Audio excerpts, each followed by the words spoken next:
Well, I went to get a bit more bark today. They're getting a bit more pine bark. I think they might have enough for us. And in between the rain, or when it's not raining too hard, I'm gonna get this section here covered and barked. Probably pile it all up so I've got enough to do this section here when I've finished doing the gravel.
So we're planting this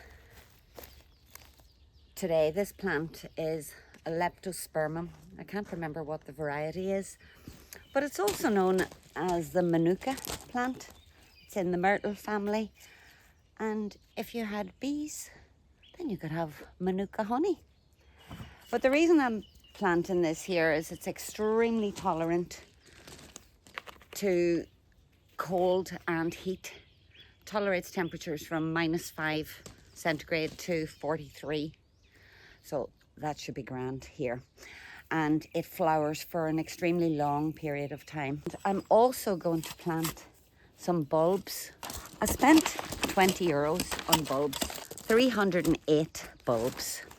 And I've had them sitting for quite some time because of the rain. But I'm getting as many as I can planted this week. Bit gravel here. Oh no. That'll be well drained, isn't it? Yeah, that's for sure. And I have to say, over the last few weeks of rain, we've had completely dry areas. All the little channels have worked phenomenally well to keep this area dry and pleasant to work in. I need to get a hat. And in this one I've got ranunculus, which I just love.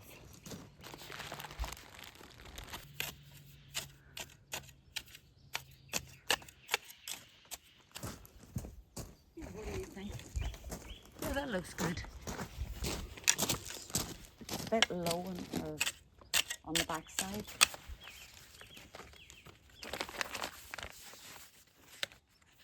I hope these are labelled on the inside.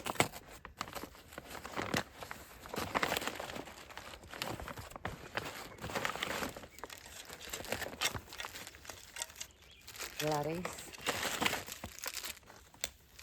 ranunculus. Now, I've seen ranunculus in flower at the nurseries, but these are a long way from flowering. So they have a really unusual little shaped form.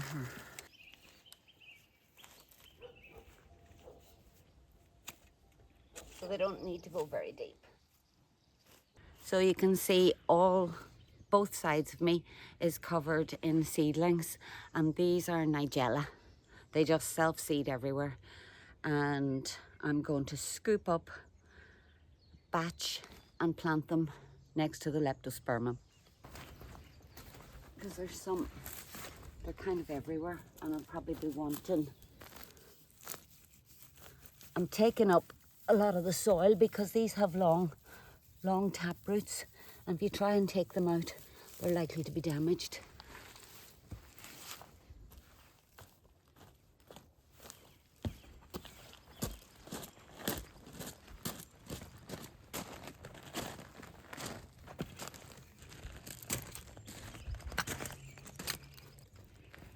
So I've done the same all along the edges here, and I've just scooped out several of those Love and a Mist, borage, some rose cuttings, and Californian poppy. So just all along the edge. There's calendula. I've also put these chrysanthemums, which might look dead, but there's new growth coming. If you come in and have a look close, you'll see the new growth is starting to come. And I'm leaving these dead parts on top so that it kind of protects the new growth from anything that'll eat them, and from too much sun, and the rain will be a little bit more gentle on them. I've stuck in a willow cutting. Now, some of these, and I've got a purple kale here, and some of these things will not grow so well, but most of them are free. Remember, Maggie bought the peach tree, we bought the Sao Bartolomeo pear, and we plan to keep these quite small. In the last courtyard update video, I was asked to explain why we're choosing particular plants. So these Veggies are quite tolerant to the cold weather because we have them growing well out in the exposed area, and they do absolutely fine. And they're also quite drought tolerant. So in this area, the back end or the front end where the red pipe is, that whole area doesn't get a lot of sun until later at this time of year when it can be cold.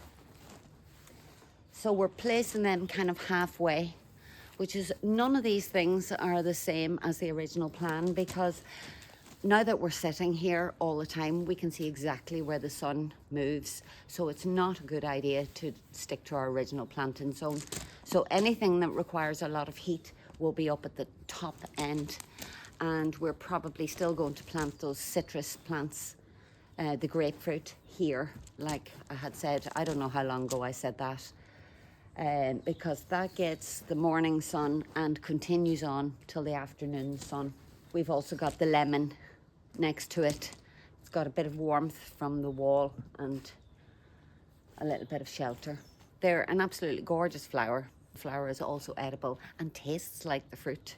If you eat all the flowers, then you get no fruit. And the fruit is really delicious. It is just something, it's so perfumed, almost like a strawberry, like a banana. I think they say feijoa in, is it New Zealand? Yeah. Australia? New Zealand? Neither of us have been to Australasia. But anyway, we seem to have an awful lot of Australasian plants here because it's a very similar climate. Rosemary, a purple sage, and a green sage, which I'm going to plant just up along the edge here where the stones are. And if you have the eagle eye, you will have noticed that we've changed all the wood that was here for stones. But we didn't show you that because it didn't happen in 1 or 2 days. It took us several weeks, a few stones at a time. And I'm just going to open this up a wee bit, Dan. Mm-hmm. What do you think? Plant this at the front? Yeah.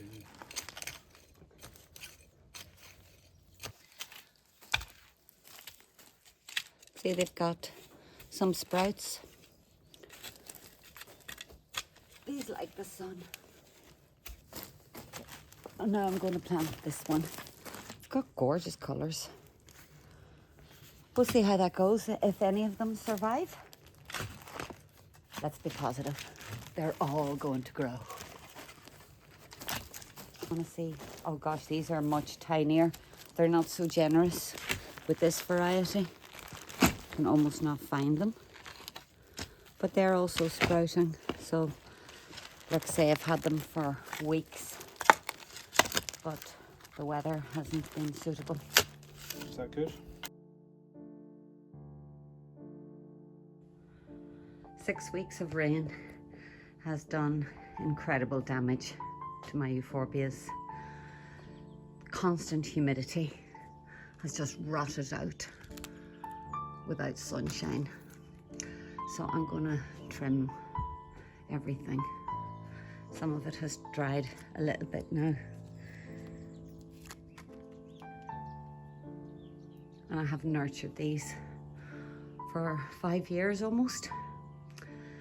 Now I'm going to have to chop them down.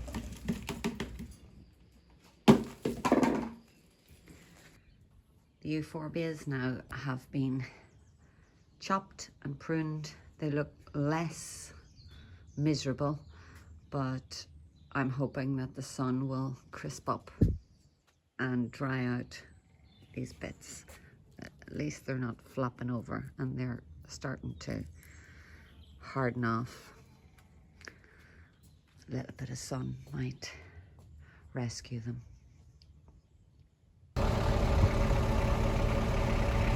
Well, we're taking over to a different section today and we've discovered there's actual wood chip here. Ta-da! That would like take us 100 years to create this. But we're way off to check the price. It's a little bit big.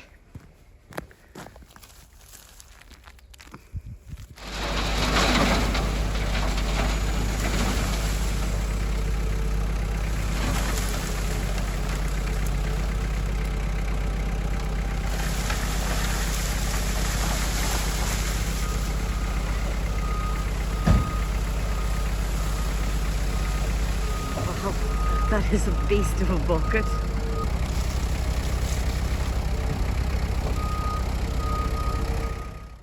Well, that is a beautiful sight. Yeah, we got wood chip this time instead of pine bark. Right, will we get it moved? Yeah. Right, great.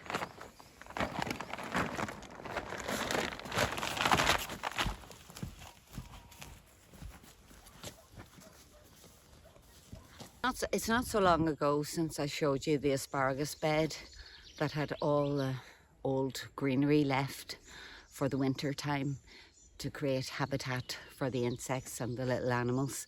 Old asparagus ferns that provide a lovely habitat for the insects, and that's one of the things about gardening. It's very difficult to get the aesthetic that most people want when you leave the stuff to look like a mess, but it's twofold. In the late summer, when it gets really hot, it acts as shading for those asparagus roots, and then in the autumn and winter, a habitat for nesting insects and all sorts of little creatures to hide away and stay protected. So I came down here the other day and I was just having a general look around and I spotted asparagus.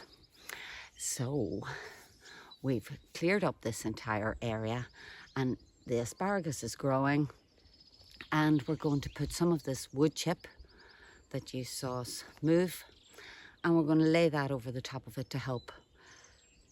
No, sorry, it is wood chip. Yeah, the wood chip that we made, which is much lighter and finer and mixed with leaves, on top of the freshly composted beds, so that there'll be less chance for what I'm calling them now, native plants to grow.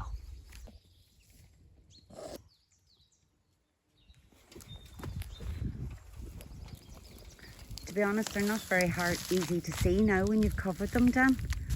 They're a lot easier to see for harvesting before we did this.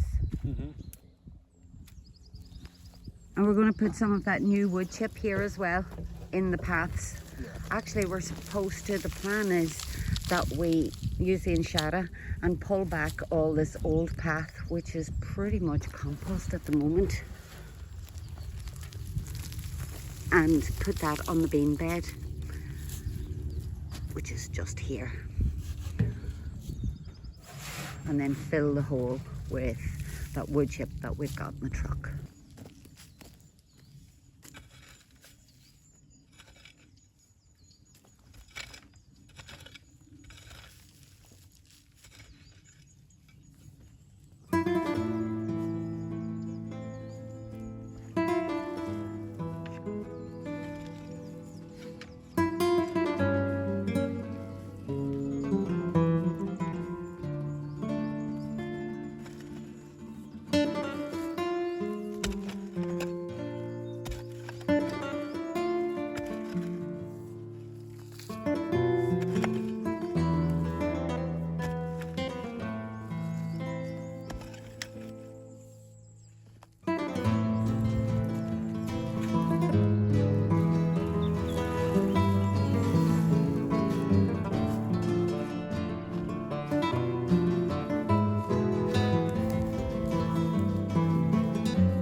So we need just another wheelbarrow for down that side, and then we'll be done. Well, that is the lot for down here. We've still got a bit more left, and we've got a few trees to mulch and a bit around the vegetable garden to do, and I'm sure we'll be getting more. So Mari's doing a bit of weeding out in the vegetable garden, and she's pulled out a whole load of three-cornered leeks, which basically grow wild around here. They're a great little sort of seasoning kind of thing. You can make a pesto with them, a bit like wild garlic, but with a milder leeky-like flavour. And so she's dug out quite a lot, so I'm going to replant some down here and see if we can get them established here.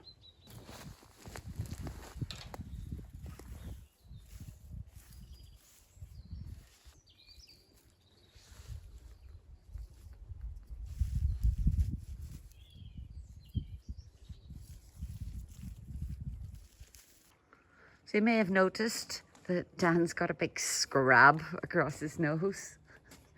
Had a bit of drama with the cat. He's injured his leg and was limping around, and it's always difficult to get him in the cat box to take him to the vet. And anyway, at the first attempt, I got a bit of a scratch across the face and on my arms. It's like a savage beast. But look at him today. Yeah, today He's still limping, and he's on the top of the pickup. I'm back down to replant those three-cornered leeks. Apparently they don't work well with beans, and that is the bean wigwam. So I'm going to move them.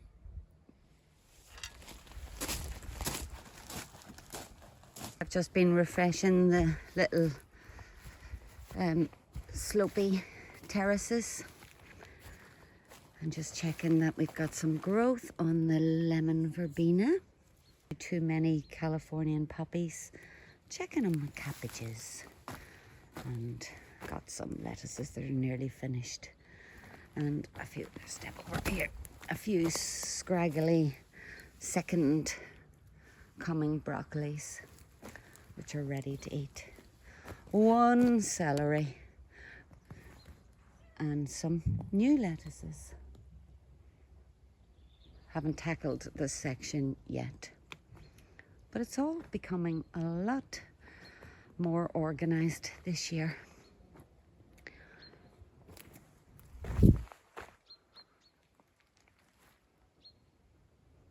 Yeah, we've got a mix in here of our own wood chip, that bought wood chip, and some bark. Although our coriander is all starting to go to seed and we've only got a few beetroots left, we've still got lots of parsley. Yeah.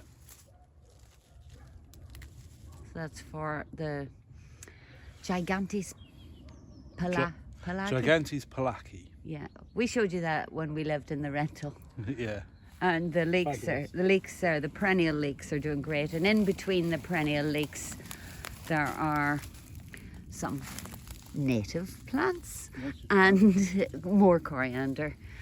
So it just keeps them shaded a wee bit longer when they're in there. Wait a second.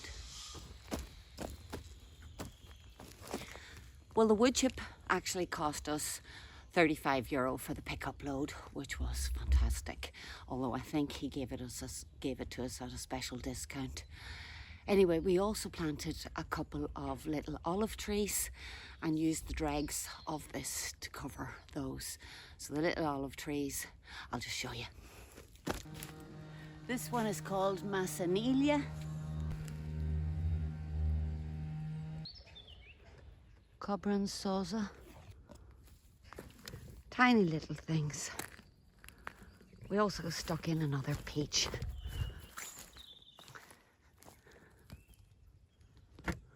What's this one?